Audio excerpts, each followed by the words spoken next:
আর এবার আসা যাক পরবর্তী খবর থেকে। যে ছবিটা সামনে আসছে তাতে কিন্তু একটা কথা বলতেই হচ্ছে যে বোমার স্তূপে যেন দাঁড়িয়ে রয়েছে মুর্শিদাবাদ। কেন বলছি, ডোমকলের পরে এবার রেজিনগর, সেখানেও বোমা বিস্ফোরণ এবং বোমাবাদ থেকেই নিহত পর্যন্ত হয়েছেন একজন, আহত একাধিক। এবং যিনি নিহত হয়েছেন তিনি আবার কিন্তু তৃণমূলের ওখানকার ব্লক সভাপতির ঘনিষ্ঠ। এই ঘটনায় দুজনকে গ্রেফতারও করেছে পুলিশ।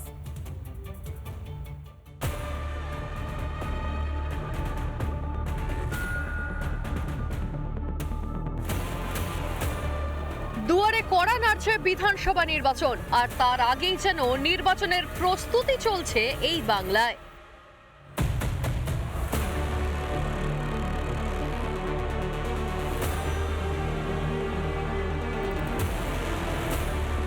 রেজিনগরের ছেতিয়ানি এলাকায় ঠিক এই জায়গাটিতে কিন্তু বোমা বিস্ফোরণের ঘটনা ঘটেছে। যে জায়গাটিতে আমি দাঁড়িয়ে রয়েছি তার ঠিক পাশেই রয়েছে একটি নির্মীয়মান বাড়ি, এবং সেই বাড়িতেই কিন্তু এই বোমা বাঁধার কাজ কিন্তু এই পাশে চলছিল। শুধু নির্মীয়মান বাড়িতেই নয়, পাশের বাঁশবাগানেও চলতো বোমা বাঁধার কাজ।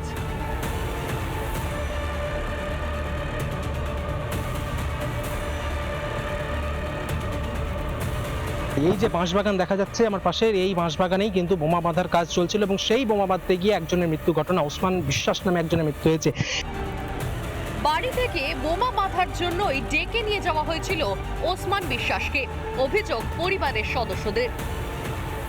বাড়ি থেকে 3 জন ডেকে নিয়ে গেছে। কবে? 7:30টায় সন্ধ্যের দিকে বোমা বাঁধা কাজে নিয়ে গেছে। আপনার স্বামী বোমা বাঁধতে জানতো? জানতো। জানতো? কে ডেকে নিয়ে গেছেন? কাউকে চিনেন আপনি?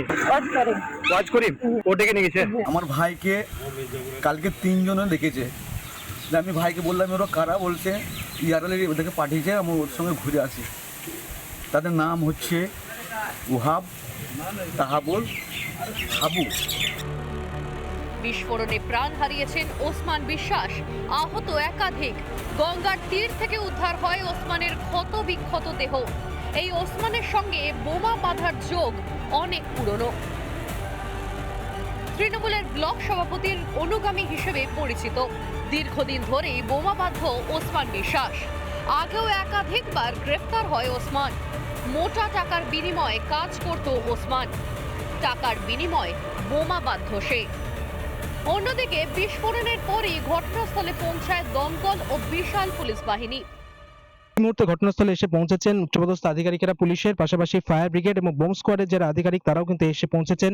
পাশাপাশি এক অভিযুক্তকে নিয়ে এসে এই ঘটনাতে কিন্তু পুনর্নির্মাণ, অর্থাৎ কিভাবে এই ঘটনা ঘটেছিল সেই গোটা বিষয়টি কিন্তু খতিয়ে দেখানো হয়। বাঁশবাগান থেকেই উদ্ধার হয় 91টিরও বেশি সকেট বোমা। পুলিশ ঘটনাস্থলে পৌঁছে বোমাগুলিকে নিষ্ক্রিয় করে।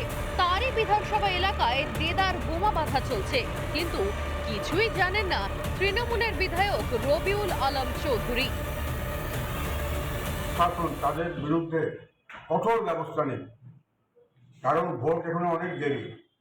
এখন কিসের জন্য বোমগুলা বেঁধেছে এবং কার ইন্ধনে বেঁধেছে এবং কে ওর নির্দেশ দিয়েছে সেটা ইমিডিয়েট পুলিশ তদন্ত করে বের করুক। পঞ্চায়েত নির্বাচনের আগেও এভাবেই বোমাগুলির শাসন চলেছিল মুর্শিদাবাদে।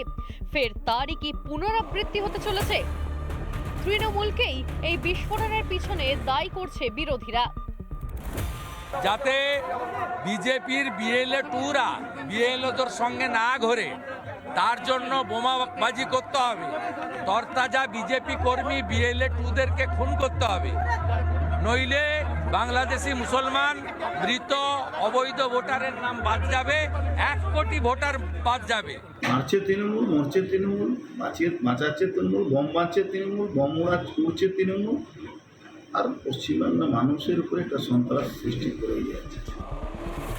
কখনো মুর্শিদাবাদ, কখনো ভাঙড়, দিকে দিকে বোমা বাঁধার যেন শিল্প চলছে। জনবসতিপূর্ণ এলাকা রমরমিয়ে চলছে বোমা বাঁধার কারবার। কিন্তু কেন কিছুই জানে না পুলিশ? কাদের মদতে চলছে এই বোমা শিল্প? একের পর এক মানুষের মৃত্যু হবে, আর রাজ্যের শাসক দল শুধু দায় এড়িয়েই কাজ সারবে। মুর্শিদাবাদ থেকে ইন্দ্রাশিস বাগচি। নানা ধরনের কন্টেন্ট দেখার জন্য লাইক করুন, শেয়ার করুন আমাদের ফেসবুক পেজ, সাবস্ক্রাইব করুন আমাদের ইউটিউব চ্যানেল। পাশাপাশি অন্যান্য ব্রেকিং নিউজের জন্য অবশ্যই চোখ রাখুন রিপাবলিক বাংলায়।